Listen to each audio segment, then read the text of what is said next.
ಬೆಂಗಳೂರು ನಗರದಲ್ಲಿ ಈಗ ಮರಗಳಿದೆ. ಒಂದು ಕಾಲದಲ್ಲಿ BBMP ಮರಗಳು ಹಾಕಿದ್ರು, ಮರಗಳು ಬೆಳೆಸಿದ್ರು, ಈಗ ಮೇಂಟೈನ್ ಆಗ್ತಾ ಇಲ್ಲ, ನಿರ್ವಹಣೆ ಆಗ್ತಾರೆ. ನಾನು ಕಮಿಷನರ್ ನೋಡಿ ಎಲ್ಲ ಮಾಡಿದ್ದೀನಿ. ಬಟ್ ಏನಂದರೆ ಯಾರು ಟೆಂಡರ್ ಕರೆದಿಲ್ಲ 10 ವರ್ಷದಿಂದ ಅಂತ ಹೇಳ್ತಾ ಇದ್ದಾರೆ. ಯಾವುದಕ್ಕೆ? ಮರಗಳ ಕಡೆ, ಮರ ಮೇಂಟೈನ್ ಮಾಡೋಕ್ಕೆ, ಸಿಟಿನಲ್ಲಿ ಇರೋದಕ್ಕೆ. ಈಗ BBMP ಮಾಡ್ತಾ ಇಲ್ಲ, ಈಗ GB ಅಂತ ಹಾಕಿದೆ. ನನ್ನ ಪ್ರಶ್ನೆ ಇಷ್ಟೇ, ನೀವು ಮರಗಳನ್ನ ಮೇಂಟೈನ್ ಮಾಡ್ತಾ ಇದ್ರೆ ಮರಗಳು ಅರಣ್ಯದಲ್ಲಿ ಬೆಳೆದಂಗೆ ಬೆಳೆಯುತ್ತೆ, ನಿಮಗೆ ಅದನ್ನು ಪ್ರೂನ್ ಮಾಡೋಕ್ಕಾಗಲ್ಲ, ನಿರ್ವಹಣೆ ಅವ್ರ ಜೊತೆಯಲ್ಲಿ ನಾನು ಚರ್ಚೆ ಮಾಡ್ತೇನೆ. ಯಾಕಂದರೆ ಸುಮಾರು ವರ್ಷಗಳ ಹಿಂದೆನೇ BBMP ವ್ಯಾಪ್ತಿ ಅರಣ್ಯ ಇಲಾಖೆಯಿಂದ ಹೊರಗಡೆ ಇದೆ. ನೇರವಾಗಿ ಅರಣ್ಯ ಇಲಾಖೆ ಅಧಿಕಾರಿಗಳಿರ್ತಾರೆ, BBMP ಕಮಿಷನರ್ ಕೆಳಗಡೆ ಅವರು ಅವ್ರು ಕೆಲಸ ಮಾಡ್ತಾರೆ. ಹೀಗಾಗಿ ಆ ಮರಗಳ ನಿರ್ವಹಣೆ ಮಾಡುವಂಥದ್ದು, ಇನ್ನಿತರ ಮರಗಳು ಬೆಳೆಸುವಂಥದ್ದು ಅದು BBMP ವ್ಯಾಪ್ತಿಗೆ ಬರ್ತದೆ. ಆದರೂ ನಾನು ಸಭೆಯನ್ನು ಕರೆದು BBMP ಜೊತೆಯಲ್ಲಿ ಚರ್ಚೆ ಮಾಡಿ ಮರ ಬಿದ್ದು ಸಾವು ಸುದ್ದಿಗಳು ಭಾಳ ಬೇಜಾರಾಗ್ತದೆ. ರೈತರು ಇವತ್ತಿನ ಕಾಲದಲ್ಲಿ ನಿಮ್ಮ ಬೀದರಲ್ಲಿ ಇಷ್ಟೊಂದು ಪ್ರೊಟೆಸ್ಟ್ ಮಾಡಿ, ಯಾಕಂದ್ರೆ ಈಗೆಲ್ಲ ನಡೀತಾ ಇದೆ, ಈ ಸತ್ಯ ರೈತರು ಬೆನ್ನೆಲುವಾಗಿ ಬಹಳಷ್ಟು ಸತ್ಯವನ್ನು ಹೇಳಿ, ಈಗ AI ವಿಡಿಯೋ ವಿಚಾರವಾಗಿ ಹೇಳಿದ್ರಿ, ನಮಗೆ AICC ಅಂದರೆ ಭಯ ಆಗುತ್ತೆ. ಯಾಕಂತ ಹೇಳಿದ್ರೆ ಅಲ್ಲೇ ಜಾಸ್ತಿ ವಿಡಿಯೋಗಳನ್ನ ಎಡಿಟ್ ಆಗಿ ಎಲ್ಲರಿಗೂ ಕಳಿಸುವಂಥದ್ದು.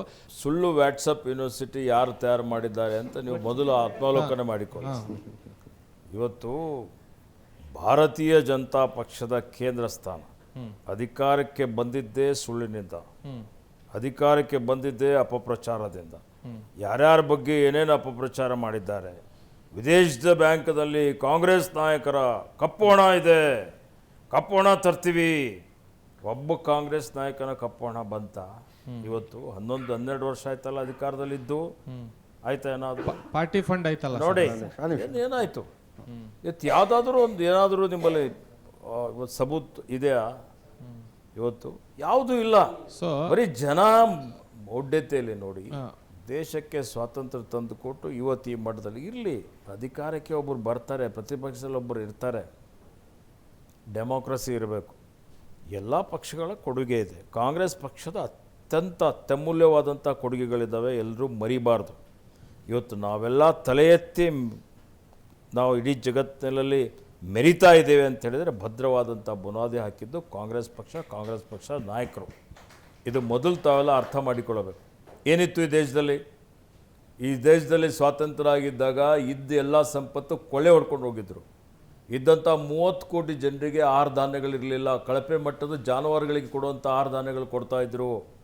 ಹಸಿರು ಕ್ರಾಂತಿ ಮಾಡಿ ಇವತ್ತು 140 ಕೋಟಿ ಜನರಿಗೆ ಆಹಾರ ಧಾನ್ಯಗಳು ಉತ್ಪಾದನೆ ಮಾಡಿ ರಫ್ತು ಮಾಡುವಂಥ ಸಾಮರ್ಥ್ಯ ಬಂದಿದೆ ಅಂದರೆ ಅದು ಯಾರಿಂದ? ಕಾಂಗ್ರೆಸ್ಸಿಂದ. ಅರ್ಥ ಮಾಡಿಕೊಳ್ಳಿ. ಸಂಪರ್ಕ ಕ್ಷೇತ್ರದಲ್ಲಿ ಕ್ರಾಂತಿ ಆಯಿತು. ಟೆಲಿಫೋನ್ ಮುಖಾಂತರ ರಾಜೀವ್ ಗಾಂಧಿಯವರು ಪ್ರಧಾನಮಂತ್ರಿ ಆಗಿದ್ದಂಥ ಸಂದರ್ಭದಲ್ಲಿ ಇವತ್ತು ಸ್ಯಾಮ್ ಪಿಟ್ರೋಡಾಗಿ ಇಟ್ಕೊಂಡು ಹಳ್ಳಿಗಳಲ್ಲಿ ಟೆಲಿಫೋನ್ ಸ್ಟಾರ್ಟ್ ಮಾಡಿದ್ರು. ನಾನೇ ಇಂಜಿನಿಯರಿಂಗ್ ಓದ್ತಾ ಇದ್ದೆ ಕಲಬುರಗಿಯಲ್ಲಿ, STD ಬೂತಲ್ಲಿ ನಿಂದಿರ್ತಿದ್ದೆ ನಾನು. ಇವತ್ತು ಫೋನ್ ಮಾಡಲಿಕ್ಕೆ 120 ಕೋಟಿ ಜನರ ಹತ್ರ ಇವತ್ತು ಮೊಬೈಲ್ ಇದೆ. ಇಡೀ ಜಗತ್ತು ಅಂಗೈಲ್ ಅಂತ ಹೇಳ್ತೇವಲ್ಲ, ಯಾರು ಮಾಡಿದ್ದಿದೆ? ಇವತ್ತೇನು ಅಣೆಕಟ್ಟೆಗಳು ಎಷ್ಟಾದವು, ವಿಶ್ವವಿದ್ಯಾಲಯಗಳು ಎಷ್ಟಾದವು, ಶಾಲೆ ಎಷ್ಟಾಯಿತು, ಕಾಲೇಜ್ ಎಷ್ಟಾಯಿತು, ಇಸ್ರೋ ಯಾರು ತಂದರು, ಪರಮಾಣು ಇವತ್ತೇನು ಟೆಸ್ಟ್ ಮಾಡಿದ್ರು ಯಾರು ಮಾಡಿದರು? ಇವತ್ತು ಪಾಕಿಸ್ತಾನದ ನಮ್ಮ ಶತ್ರು ರಾಷ್ಟ್ರದ 96 ಸೈನಿಕರಿಗೆ 96 ಅವರ ಪಾಕಿಸ್ತಾನಿ ಸೈನಿಕರಿಗೆ ಶರಣಾಗತಿ ಮಾಡಿ ಬಾಂಗ್ಲಾದೇಶ್ ಸೃಷ್ಟಿ ಮಾಡೋಂಥ ಶ್ರೇಯಸ್ ಯಾರಿಗೂ ಹೋಗ್ತದೆ? 93,000 ಕರೆಕ್ಟ್ ಇದೆ. 93,000 ಸೈನಿಕರಿಗೆ ಯಾರು ಮಾಡಿದಾರಪ್ಪ ಹೇಳಿ? ಮಾಡಿದ್ದು ಎಲ್ಲ ನಾವೇ. ಉದಾಹರಣೆಗೆ ಇವತ್ತು ನಾವೆಲ್ಲ ಆಲೋಚನೆ ಮಾಡಬೇಕಲ್ಲ. ನಮ್ಮ ತಂದೆಯವರಿದ್ದಾಗೂ ಅಭಿವೃದ್ಧಿ ಆಗಿದೆ. ಅವ್ರ ಹೋರಾಟ ನಾವು ಮಾಡಲಿಕ್ಕಾಗತ್ತಾ? ನಮ್ಮ ಅಜ್ಜನ ಹೋರಾಟ ನಾವು ಮಾಡಲಿಕ್ಕಾಗತ್ತಾ? ಆದರೆ ನಮ್ಮ ಅಜ್ಜನೂ ಏನೂ ಮಾಡಿಲ್ಲ, ನಮ್ಮ ಅಪ್ಪನೂ ಏನೂ ಮಾಡಿಲ್ಲ. ಎಲ್ಲ ನಾನೇ ಮಾಡಿದ್ದೇನೆ. ನಾನೇ ಮೇಲಿಂದ ಬಂದೆ, ನಾನು ಕೆಳಗಿಂದ ಉದ್ಭವ ಆದೆ ಅಂತ ಯಾರು ಹೇಳ್ತಾರೆ?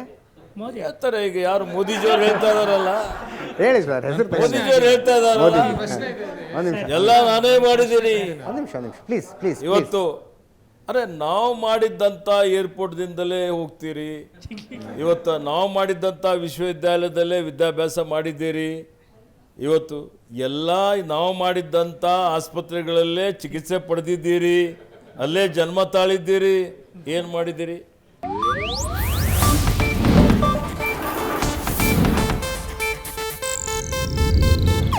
ಇದು ಏಷ್ಯಾನೆಟ್ ನ್ಯೂಸ್ ನೆಟ್ವರ್ಕ್ ಪ್ರಸ್ತುತಿ.